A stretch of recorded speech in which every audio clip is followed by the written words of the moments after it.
Lake Michigan, the name alone feels like a summer breeze brushing against your skin.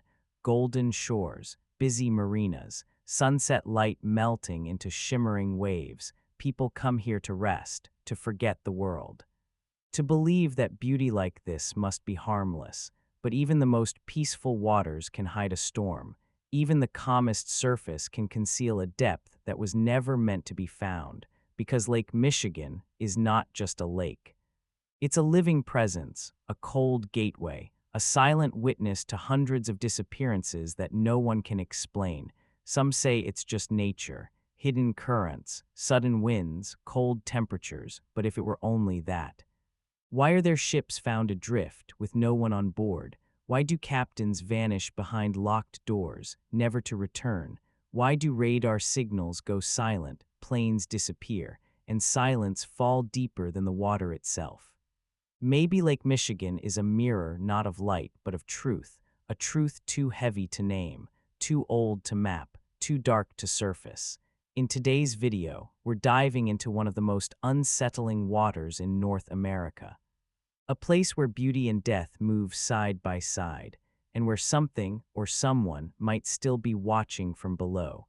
Why has no one solved the mystery of Lake Michigan, and what if we're not supposed to? Some places warn you loudly. They roar, they flash, they give you a sign before they strike. But Lake Michigan is not one of them. It doesn't need to shout. It waits. It waits with waters so calm they look painted. It waits with shores so inviting they feel like home. But hidden beneath that quiet beauty are forces designed not to break you, but to wear you down. One of them is called a longshore current. It doesn't crash like a wave. It doesn't drag like a whirlpool. It pulls, steady, relentless, a narrow river within the lake, invisible to the eye, but strong enough to carry a person away before they even know they're moving. It's how someone can be standing in knee-deep water one moment and be 30 yards from shore the next. And when that current meets the westerly wind, a second danger is born. Sudden, irregular waves rise without warning. Not towering but treacherous, just enough to knock you off balance, just enough to end you. And then there's the temperature.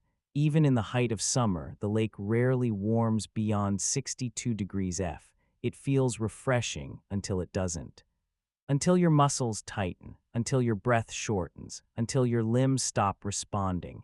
And then you disappear, no splashing, no screaming, no one notices. You vanish as if you never existed at all.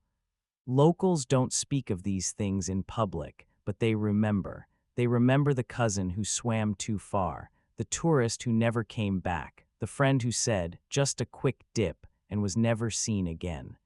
And so these deaths are written off as accidents, as nature doing what nature does. But if that's all it is, why do the stories keep piling up? Why do the statistics keep rising? Why does the lake feel like it's keeping account?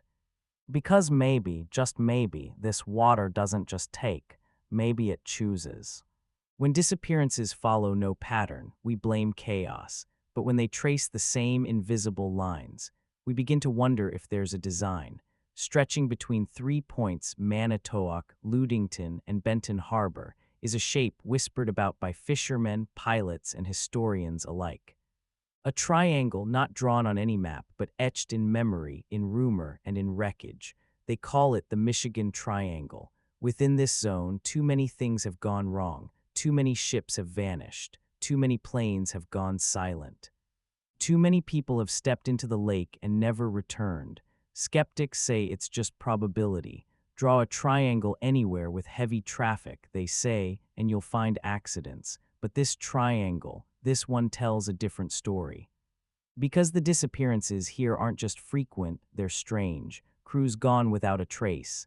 Ships adrift, perfectly intact but empty. Weather conditions clear, no distress calls, no time to react, just gone. And in one case, a captain found missing from a locked room. No sign of struggle, no way out, no explanation. Some independent researchers have dared to compare it to the Bermuda Triangle. And proportionally, by area, the anomaly rate here might even be higher. So what is it? Are there irregular magnetic fields distorting instruments, underwater vortexes hidden in the lake bed, an ancient fracture in the Earth's crust. Or something else, something we don't yet have language for, something that watches, that waits, that chooses. The old mariners won't give you answers. They'll just say this: in these waters, never assume anything is normal.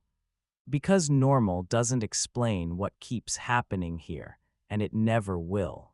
Some ships are remembered for their might, others for their fate. The Roosevelt was both. Launched in 1863, she carved her way across Lake Michigan for nearly 60 years, storm after storm, collision after collision. She survived them all, and so people stopped calling her a schooner. They called her unsinkable. But on one quiet October morning in 1921, the Roosevelt prepared for her final run of the season. A short trip carrying potatoes and maplewood from High Island to Benton Harbor. The skies were clear, the water calm, but Ed Johnson, the Roosevelt's longtime helmsman, refused to board, not because of illness, not because of injury, but because of a feeling, a terrible, unshakable feeling. He said, "I can't explain it, but I won't go." And he walked away. The crew laughed nervously. They hired a new captain, and the Roosevelt set sail. Days later, on Halloween, another ship found her, floating upside down, silent, empty. The hull was torn, but no one was on board. No flares, no lifeboats, no bodies. At first, it was called an accident, a collision in the fog, but no other ship reported an impact. No one admitted seeing her that night. A tugboat was sent to retrieve her. As it approached, a sudden storm erupted, so violent it forced the crew to flee, and when they returned, the Roosevelt had drifted even farther, as if resisting rescue. When the wreck was finally inspected, the damage made no sense. The Coast Guard ruled out a crash, but what else could it be? An explosion, a sabotage, something unrecorded and unspoken. The company that owned the ship kept poor records. No one knows exactly how many were on board. Some say 9, others 28, but no one was ever found, not one. The Roosevelt did not sink, it didn't burn, it didn't vanish, it simply became a ghost. And in its wake, it left a chilling truth. Sometimes the storm begins before the ship even leaves the shore, and sometimes the one who walks away is the only one who comes back. Before the maps were drawn, before the borders were named, before anyone knew the Great Lakes could take, there was Le Griffin. Built in 1679, she was the first of her kind. Not a canoe, not a raft, but a ship, massive, armed. Ambitious, commissioned by René Robert Cavelier, Sieur de la Salle, a French explorer with dreams of empire. Le Griffin was meant to tame the wild inland waters of North America. She was fitted with cannons, carried goods, and bore within her hull the hopes of a nation. On August 7, 1679, she was launched, sailed through Erie, crossed Huron, and entered the great unknown of Lake Michigan. By mid-September, she anchored off what is now Washington Island. La Salle stayed behind. The crew prepared for the return voyage. They loaded her with pelts, riches of the land, and set sail east, but she never arrived. No storm was recorded, no wreckage was found, no cries were heard. The greatest ship to ever touch Lake Michigan vanished. As if swallowed whole by the lake itself, theories came quickly, a storm, sudden and brutal. An ambush by rival tribes, a mutiny, a betrayal, a lie. Some believed the crew scuttled the ship, stole the pelts, and disappeared into the woods. Others whispered that the lake had claimed her as a price. La Salle, heartbroken, searched for years. But the lake said nothing, and centuries later, Le Griffin has still never been found. No hull, no bones, no truth. She was the first, the one who opened the door. The ship that proved Lake Michigan doesn't just sink vessels, it erases them. As if it knows. That forgetting is sometimes more terrifying than remembering. April 1937. Spring was late that year. The Great Lakes were still thawing from a brutal winter. Captain George R. Donner had seen worse. He was 58, seasoned, trusted, respected. He had spent most of his life on the water, navigating storms, breaking through ice, guiding massive freighters through narrow, shifting paths. This voyage was routine, the OS. McFarland was carrying 9,800 tons of coal from Erie, Pennsylvania to Port Washington, Wisconsin. The hardest part, threading through the icy straits near Mackinac, had already been completed. The lake was calm now, the sky soft and clear. It was the captain's birthday. He told his first mate, "Wake me when we're near port." Then he stepped into his cabin, closed the door, and locked it. He was never seen again.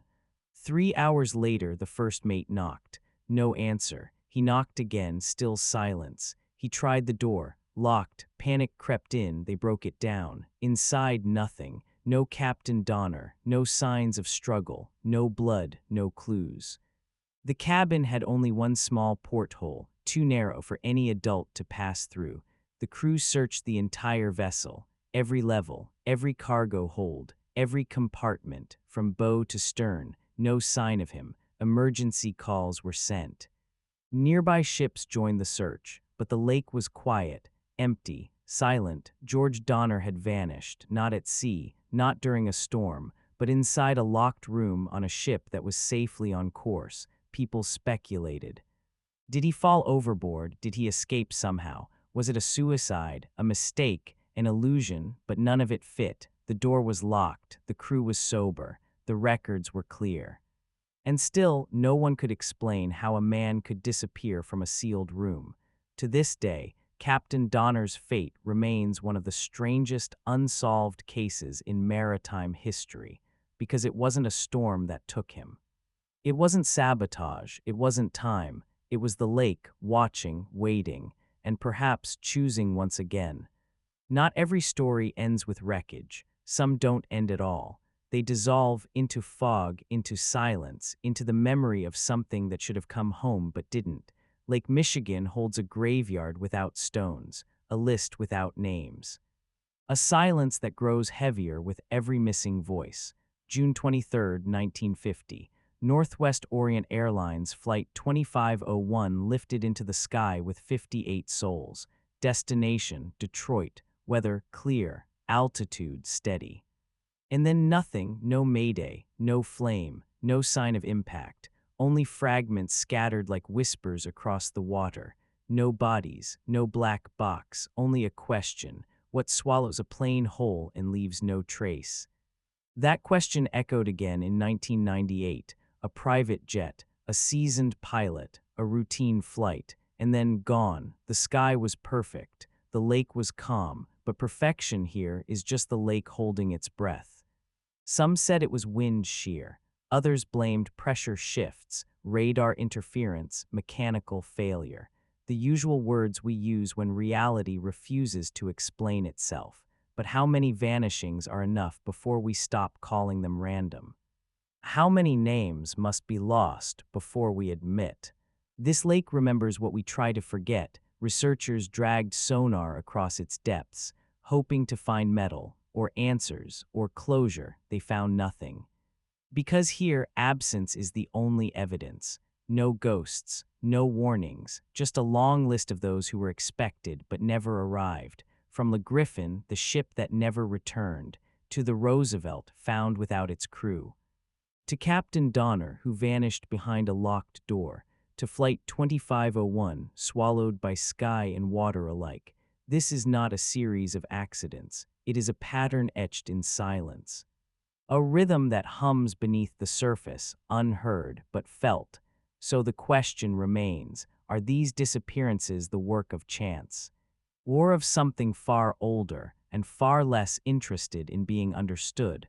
The lake isn't answering. But it is watching, still, and maybe. That's the scariest part of all. Be sure to subscribe to the channel and turn on notifications. We'll see you in the next video.